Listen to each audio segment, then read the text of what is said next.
I found it was a vicious attack, a brutal attack on you. It's a case study example now. They've put you in the history books. The question is, what grounds have all of these different social media organizations banned you? They never gave me grounds. They never sent me an official email. They never gave me an official reason. They just delete your profile and you just can't log in anymore. The reason they don't give you an official reason, I think, at the end is because they're scared in a court of law that they're going to be stuck to one reason, right? So if I decide to take them to court, they want to be able to flip-flop and make up reasons as they go. They want to change their terms of service and terms and conditions proactively. They want to change it afterwards. So it's this one here. Oh, that's... I don't know what this is. It's not me. I don't know who this is. Oh, okay. Sorry, yeah. But Just, put that, yeah. yeah, but so they never gave me an official reason for banning me. So I don't truly understand and truly know. I mean, I understand the reason they've come up with. I know that reason is false. I have my own theories on why they banned me, but them themselves have never told me why. They just delete your profile. For example, YouTube. Most producers know that YouTube have community guidelines, right? Yeah. And they have copyright strikes. So, for example, if one breaks the rules, if you like, of engagement, then they're given a strike, and then a second strike, and a third. You're telling me that this process was not taken with you? Oh, absolutely not. No, I had no strikes. When I first got banned, the initial ban was on Meta. It was on Facebook and Instagram.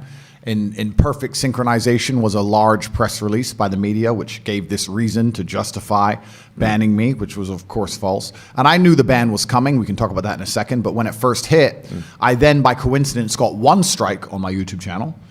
Was it a community strike? It was some strike for some old video about me talking about masks, saying that masks were ridiculous, a COVID-19 strike. Yeah. On a very old video. They gave me a strike, which obviously prevents you from posting for 7 days. Yeah.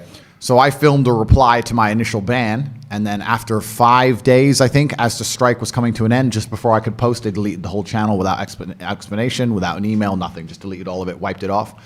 And the channel wasn't even in my name. This is what's funny about this. Yes, I was on the channel, but the channel was in the name of the producer. So it wasn't even officially my channel. My brother's channel got wiped. Like, they just attack and just delete everything. And yeah, these community guidelines are so ridiculously vague that they don't even mean anything. Trying to read them is like reading garbage. It doesn't make any sense. I've been following the arguments online about this kind of thing. And obviously, one of the key tenets, if you like, of Western civilization is freedom of expression and speech. Yeah. And the main counter argument is that, no, but YouTube and all these other companies, they're private companies. But why I would respond to that is that, well, these are private companies, but in many ways, they have a higher ability to uphold freedom of speech and expression than even the governments do. Yep. So this is actually it's like an Orwellian state. Like we're looking at something which, the thought police.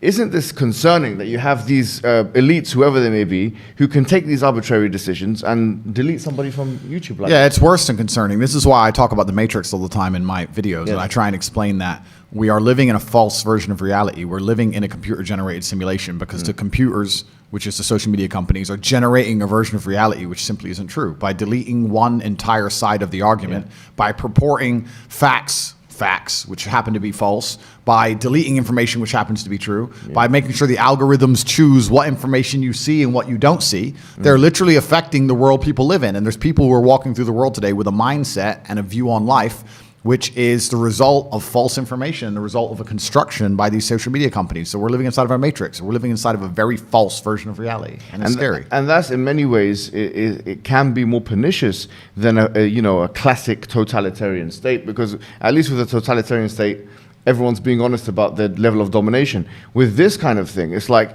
it gives you the illusion of freedom, do what you want, but then we'll control the narratives in other ways. Yeah, exactly. And I also think in most totalitarian states, like I don't think freedom of speech exists anywhere on the planet, but I do think inside of some states, you know what you can talk about and you know what you can't talk about, and it's pretty clear, right? If I were to go to Russia, for example, I would know what I could say and what I couldn't say without getting in trouble, right? But in the Western world, we pretend that's not the case. And I think that often they'll let you discuss many different subjects until you get to a certain point of influence. And that's when they get afraid of you. It's not just what you say, it's how powerful your voice is. I think the biggest problem with me is not the things I was saying, it's the fact that I became so monumentally popular. And if you're monumentally popular and you have a huge proportion of the youth and a large contingent of the population which are interested in your words, and you haven't sold your soul to the agenda, then they see, okay, he's a large counteraction to our methods and what we're trying to do here, so he has to go. So I think also you can be the victim of your own success in the Western world. Like and subscribe.